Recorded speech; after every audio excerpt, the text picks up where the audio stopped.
هيوت كاب لبئيا التفلفل مو لعلو هلو نلبخا حلو مسلا معراف 4 قطري 23 بلبو خمز حسب الكا بلعسته يبلكا جناخ لبو مساخ يكونن مسلا 23 قطري شوحته سلام كبرات تخطاتلتي channel يودا يوتيوب سلامنتا يوم حد سبات كل جزء زعوتو ካልኦት ድማ ማዕረክ እንድዎ እናጻሐሩ ኩሉ ግዜ ኣብ ውድቀትን ሓሳርን ዝነብሩ ሎሚ ዘመናውያን ናይ ስነ አእምሮ ተመራመርቲ ካብ ዝኾኑ ሓደ ዶክተር ጆሴፍ መርፊ ሓይሊ ውሽጠ አእምሮ ወይ ከዓ the power of your subconscious mind ኢሉ ዝጽውዖ ዓብዪ ምስጢር ቅድሚ ኣሽሓት ዓመታት ኣብ መጽሓፍ ቅዱስ ብኸመይ ተጻሒፉ ከም ዘሎ ክንሪኦ ኢና። እዚ ቪድዮ እዚ ንኣተሓሳስባኻን ንህይወትካን ዝቕይር መለኮታዊ መፍትሒ እዩ እሞ ክሳብ መወዳእታ ምጽናና ጽንሑ። ስነ አእምሮ ንኣእምሮና ኣብ ክልተ ዓበይቲ ክፍልታት ይመቕሎ። ንቑሕ ኣእምሮ ወይ ድማ conscious mind እዚ እቲ ሕጂ ንዓይ እትሰምዑሉ ዘለኹም እተስተውዕሉሉ ውሳነታት እትውስኑሉን ብሎጂክ እትሓስቡሉን ኣእምሮ እዩ። እዚ ንኣእምሮና ውስን ክፋል ጥራይ እዩ ዝውክል። እቲ ካልኣይ ድማ ውሽጠ ኣእምሮ ወይ ድማ subconscious mind ካብ መዓልቲ ውልደትና ጀሚሩ ዘጋጠመና ኩሎም ፍጻመታት፣ ስምዒታት፣ እምነታት፣ ክእለታትን ተዘክሮታትን ዝዕቀቡሉ ቦታ እዩ። ንሱ ብዘይ ዕረፍቲ ክንድቅጽ ከለና እውን ከይተረፈ ን24 ሰዓት ይሰርሕ። ንሱ ናይ ህይወትና ጸሓፊ እዩ። ውሽጣ አእምሮኻ ልክዕ ከም ልሙዕ መሬት እዩ። ንቑሕ አእምሮኻ ድማ ከም ሓረስታይ እዩ። እቲ ሓረስታይ ኣብቲ መሬት ሰናይ ዘርኢ እንተዘሪኡ ሰናይ ፍረ ይበቁል፣ እሾኽ እንተዘሪኡ ድማ እሾኽ ይበቁል። እቲ መሬት ወይ ድማ ውሽጣ አእምሮ እዚ ዘርኢ እዚ ሕማቕ እዩ ወይ ድማ እዚ ዘርኢ እዚ ጽቡቕ እዩ ኢሉ ኣይፈላለይን እዩ። ዝተኻቦ ዘርኢ ከበቁል ጥራይ እዩ ስርሑ።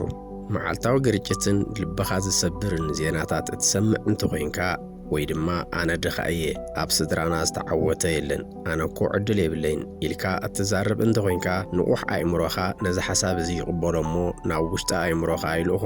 ውሽጢ አእምሮኻ ድማ እሺ ንስኻ ዕድል የብልካን እዚ ሓቂ እዩ ኢሉ ነቲ ህይወትካ ናብ ውድቀትን ናብ ሕማቕ ዕድልን ክመርሖ ይጅምር። ኣብ መጽሓፍ ቅዱስ ውሽጢ አእምሮ ዝበሃል ዘመናዊ ናይ እንግሊዝኛ ቃል ኣይንረክብን ኢና። መጽሓፍ ቅዱስ ነዚ ሓሳብ እዚ ልቢ ወይ ድማ ውሽጢ ሰብነት ብዝብል ቃል ይገልጾ። መጽሓፍ ቅዱስ ብዛዕባ ልቢ ክዛረብ ከሎ ነቲ ደም ዝብትን ናይ ስጋ ልቢ ጥራይ ዘይኮነስ ነቲ መኽዘን ሓሳባትናን እምነትናን ዝኾነ ውሽጣዊ አእምሮና እዩ። እንሆ እቲ ዓብዪ ምስጢር መጽሓፍ ቅዱስ ንሱ ወይ ድማ ሰብ ኣብ ውሽጢ ልቡ ከም ዝሓስቦ ከምኡ እዩ። መጽሓፈ ምስላ ምዕራፍ 23 ቁጥሪ 7 ነስተውዕል። እቲ ቃል ሰብ ከምቲ ግዳማዊ ኩነታቱ እዩ ኣይበለን፣ ወይ ድማ ሰብ ከምቲ ሰባት ዝብልዎ እዩ ኣይበለን። ኣብ ውሽጢ ልቡ ከም ዝሓስቦ ከምኡ እዩ ዝበለ። እዚ ማለት ኣብ ውሽጢ አእምሮኻ ዝተቐረጸ ምስሊ ወይ ድማ ሰልፍ ኢሜጅ እንታይ እዩ? ነፍስኻ ከም እተሸነፈት፣ ከም ዝሓመመት፣ ከም ዘይትረብሕ ጌርካ ኣብ ውሽጢ ልብኻ እትሓስብ እንተሃሊኻ ህይወትካ ብሓቂ ከምኡ ክትከውን እያ። ካልእ ተወሳኺ ዓብዪ ጥቕሲ ንርአ። ምንጪ ህይወት ካብኡ እዩ እሞ ካብ ኩሉ እትሕልዎ ንልብኻ ብርቱዕ ጌርካ ሓልዎ። መጽሓፈ ምስላ 4 ቁጽሪ 23 ምንጪ ህይወት ካብኡ እዩ።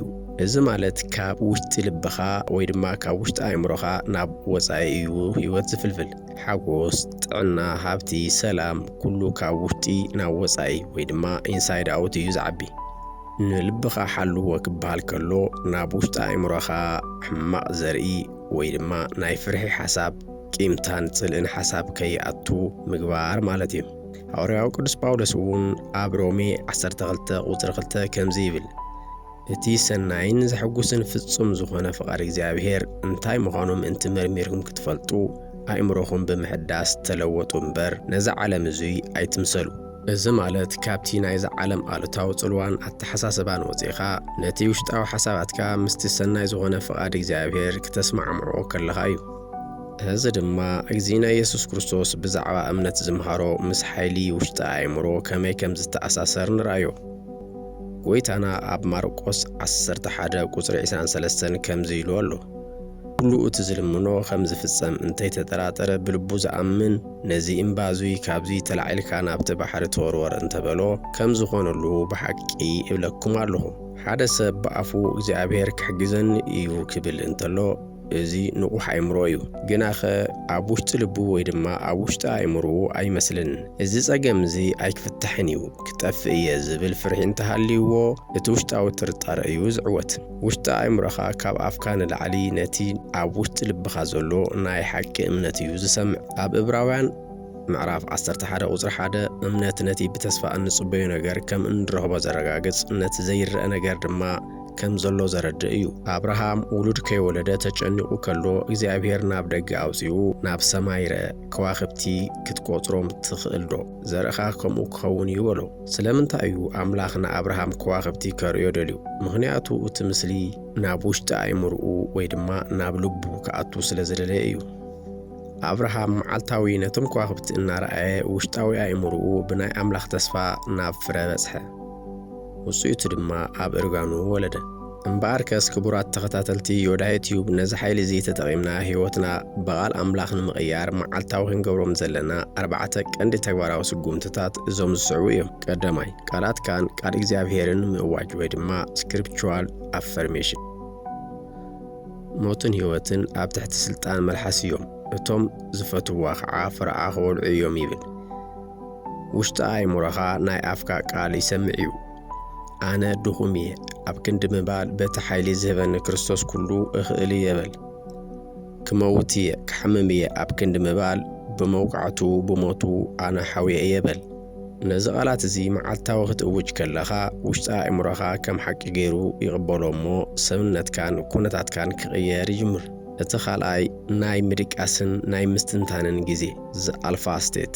ሳይንስ ከም ዝገለጾ ውሽጢ ኣእምሮኻ ዝያዳ ድልው ወይ ድማ ኦፕን ዝኸውን ቅድሚ ምድቃስና ዘሎ 10 ደቂቕን ከምኡውን ንጎሆልክ ምስ ተበራበርናን እዩ። ብዙሓት ሰባት ቅድሚ ምድቃሶም ሕማቕ ዜና የንብቡ ወይ ብዛዕባ ዕዳን ጸገምን እናሓሰቡ ይድቅሱ።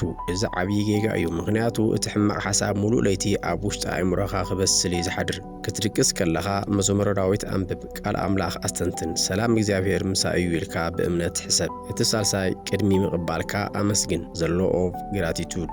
ኢየሱስ ክርስቶስ ኣልዓዛር ካብ መቃብር ቅድሚ ምውፅኡ ገና ፍረ ከይረኣየ ከሎ ከምዚ ኢሉ ጸለየ፣ ኣቦይ ስለ ዝሰማዕኻኒ ኣመስግነካ ኣለኹ። ዮሐንስ 11 ቁጽሪ 41። እዚ እቲ ዝለዓለ ናይ ውሽጢ ኣእምሮ ስእሊ ወይ ድማ ቪዥዋላይዜሽን እዩ።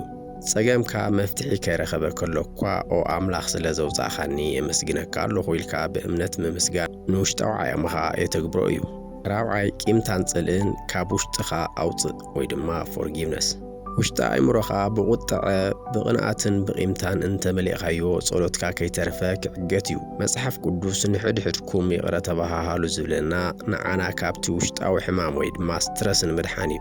ሰላም ክልወካ ከሎ ኣእምሮኻ ተኣምር ክሰርሕ ይጅምር። እዚ ዓሚቕ ቪድዮ እዚ ንዓኻትኩም ጠቓሚ ኮይኑ እንተረኺብኩምዎ ሕጂ ቪድዮና ላይክ ትገብርዎ ብኽብሪ ይሓትት። ንኻልኦት ኣሕዋትናን ኣሓትናን ክበጽሕ ድማ ኣብ ማሕበራዊ መራኸቢታት ሼር ግበርዎ። ነዚ ቻናል ሓደሽቲ ዝኾንኩም ድማ ከምዚኦም ዝበሉ መንፈሳውን ስነ ኣእምሮኣውን ሓቅታት ዘወሃዱ መሃርቲ ቪድዮታት ኩሉ ግዜ ክበጽሐኩም ነታ ሰብስክራይብ እትብል መልእኽቲ ብምጽቃጥ ስድራ ቤት ዮዳሄ ቲዩብ ኩኑ።